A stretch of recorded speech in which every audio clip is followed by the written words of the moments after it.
हरिओम. आज सोमवार 24 नोव्हेंबर,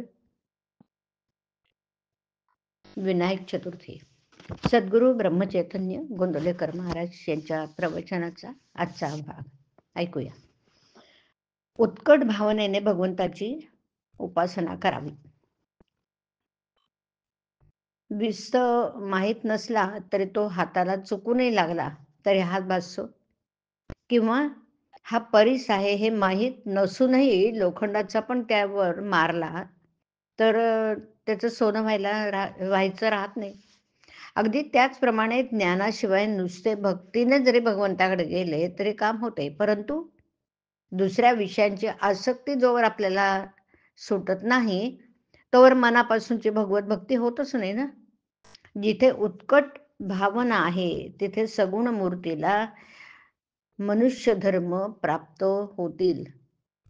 उपासक देहाला विसरला की उपास्य मूर्तीमध्ये त्याला जिवंतपणा अनुभवाला येऊ लागेल. शिवाय जे इतर लोक थोडे तन्मय झाले आहेत त्यांना देखील ते अनुभवाला येईल, परंतु उपासकाची किंवा भक्ताची भावना नेहमी तितकी उत्कट राहीलच असा नेम नाही. आणि म्हणून अशा उपासकाला मूर्तीमधल्या चैतन्याचा अनुभव येऊन देखील पारमार्थिक दृष्ट्या फायदा होईलच असं निश्चित नाही. एका मुलाने काही खोडी केली म्हणून शेजारच्या बाईने त्याला एक चापटी मारली.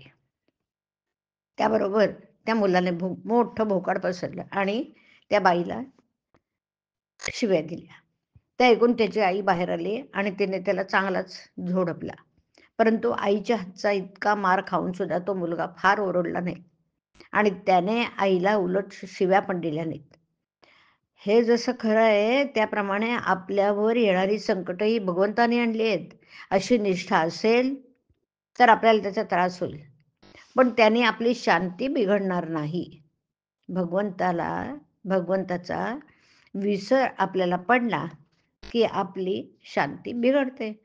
ज्या दातांनी सिंह मोठाले प्राणी मारतो त्याच दाताने तो आपल्या पिल्लांना इजा न करता उचलतो, हे लक्षात असायला पाहिजे.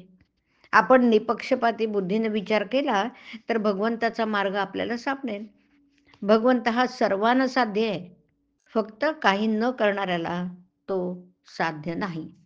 आपल्याला जेवढं समजलं आहे तेवढं आपण आधी करावं, मग पुढची माहिती आपोआप मिळते. त्यामध्ये समाधान असावं. उगीच जास्त चिकित्सा करणं हे मीपणाचे आणि देहबुद्धीचं लक्षण आहे. ज्याला भगवंताचं सान्निध्य लाभलं त्यालाच निर्भयता आणि निर्वासनता येईल. प्रत्येक माणसाला आधार लागतो, पण आपण अपूर्णाचा आधार असल्यामुळे आपल्याला निर्भयता येत नाही.